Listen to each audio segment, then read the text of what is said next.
Something quite seismic has just happened. Something that until very recently seemed unthinkable. The so-called special relationship between the US and the UK suddenly doesn't seem quite so special anymore. So what's going on? Does Britain's pushback against Trump's war in Iran mark a new beginning for UK relations with Washington? I don't think it's a permanent turning point. I think it's a real call to reality, if you like.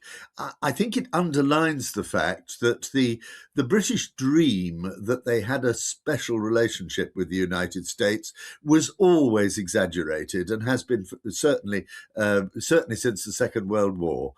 We've always wanted to believe that there was something special about how we were received in Washington, and it wasn't really that good. Others, in fact, were much more important. But when it comes to Donald Trump, he loves the Brits. So the fact that we've fallen out with Donald Trump is really quite a shock. That's Quentin Peel, a British journalist and commentator. And we'll hear more from him in just a moment. But first, how did we get here? Well, relations have been strained since the UK initially refused to let the US use its military bases for the opening strikes on Iran. Donald Trump responded by openly mocking Prime Minister Keir Starmer as no Winston Churchill, a stinging reference to Britain's iconic World War II leader. And even after Starmer appeared to back down, Trump doubled down. He took to Truth Social to berate the UK, calling Britain a once great ally, insisting the US doesn't need UK aircraft carriers, and warning Starmer, "We will remember, we don't need people who join wars after we've already won."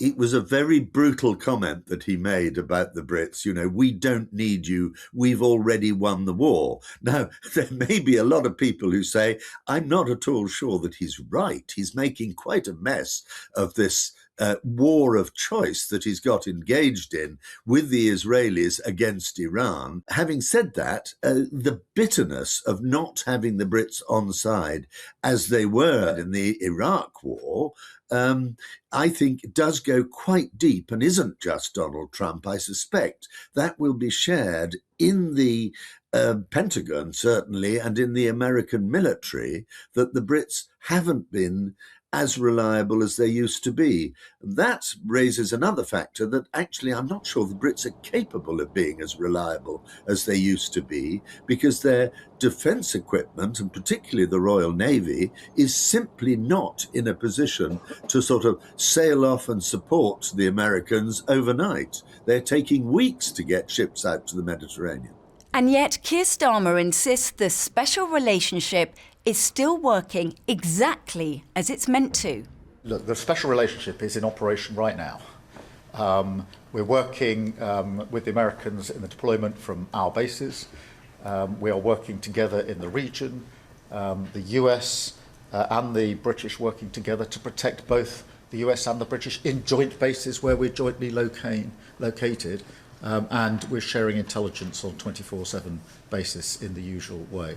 That is the special relationship. That is a special relationship in operation. So what is this special relationship all about? It was put very nicely to me once by a former British ambassador. He said, the people who really benefit from this so-called special relationship are spooks and submariners. So it's two things. It is, above all, a swapping of intelligence, the so-called Five Eyes system, where the Brits, the Americans, the Canadians, Australians and New Zealanders all have a rather special link and share intelligence together.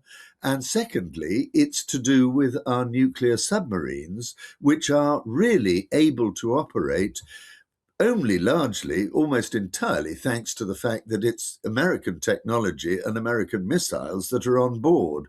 So the fact is that the special relationship is a very security-focused relationship, and that goes pretty deep. It's just that there's a lot of misunderstanding, I think, particularly on the British side, about how important we are to the US government and to US politicians, because that really is something that goes back to the Second World War, which, after all, between you and me, was quite a long time ago. It's a relationship that's seen many ups and downs, but this could be the biggest stress test yet. Just last year, Keir Starmer managed to avoid the worst of Trump's tariffs.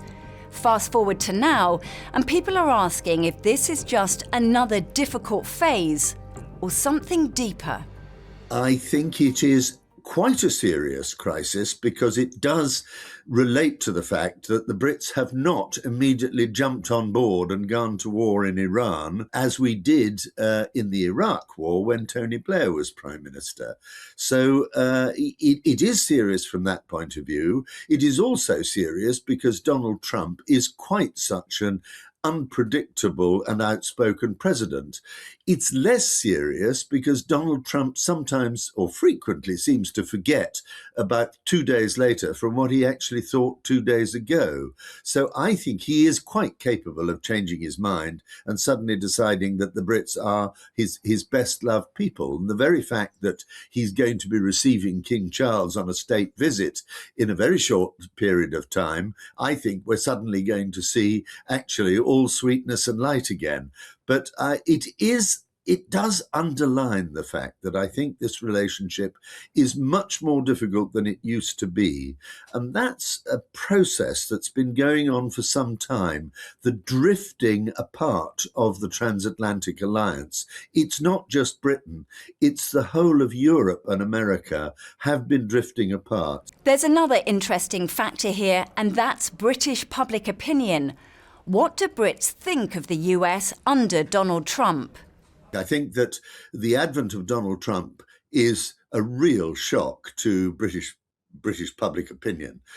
He is thoroughly disliked by all we see it in all the opinion polls that suggest that he's a thoroughly unpopular figure. He's just, you might say, he's just not very British, even though he would like to claim he's got a Scottish mother and he loves Britain. He keeps telling us he's got all these golf courses here, but he just feels rude and aggressive and ignorant. And I think for all those reasons, there is a real popular backlash against him.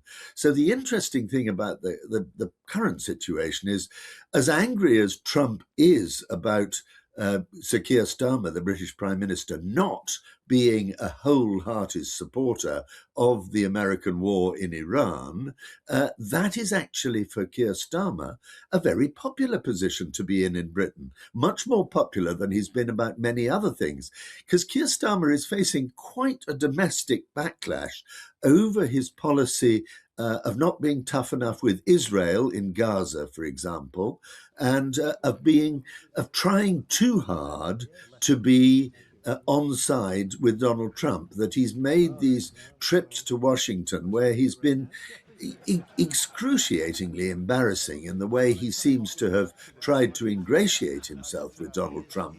And suddenly now, when he's being a bit more standoffish, a bit more unhappy about the relationship, that is actually seeing Keir Starmer's popularity increase several points in the polls. So it's doing him a lot of good domestically to be rather tougher with Trump.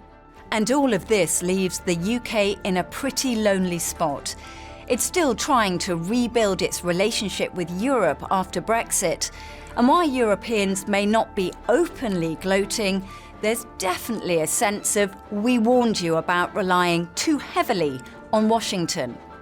I think there is an element of I told you so coming from the continent, coming from Germany and France and Brussels, because after all, this insane vote that the British had in 2016 to leave the European Union, the Brexit vote, was always based on the fact that the Brits said, we can manage without you, we've got such good relations with the Americans. And now suddenly, if those relations with the Americans are rather more wobbly than they used to be, I think that the Europeans will be saying, yes, that is what we told you they would be. And yes, we will and do need to be closer together, above all, on the vital questions of security and foreign affairs, not to mention the probably, in the end, even more vital question of trade and economic relations. But nonetheless, we will talk to you. But they're not rushing, I think, to embracing the Brits. They're going to slightly let us wallow in our own mistakes. But at the end of the day, in terms of the British economy, in terms of British interests, i.e. the security situation in Europe, Russia in Ukraine, all of that, it is clearly Europe that matters most for the Brits. So what happens now, post-Trump and post-Starmer? Will the UK even feature? I think that America today is much more concerned with its own hemisphere, with the Latin American dimensions to its relations and with the Pacific and Chinese relations than it is with Europe. Europe is history to the Americans now, and that includes Britain. So I think things have moved on. It's particularly acute with Trump because he's so outspoken and so rude about it. But I think that we saw it with Barack Obama, and we will see it with future American presidents. What we're seeing in global terms now is a world in which the real competition is between the US and China. And in that, the Europeans are suddenly much less relevant, except for the fact that both the Chinese and the Americans might want to have the Europeans on side. So we've a few cards to play, but they're not very strong cards. That's all for now. There's more, of course, from DW News on the Iran war and all its repercussions across all our platforms. I'm Alex Forrest Whiting, and thank you for your company. Until next time.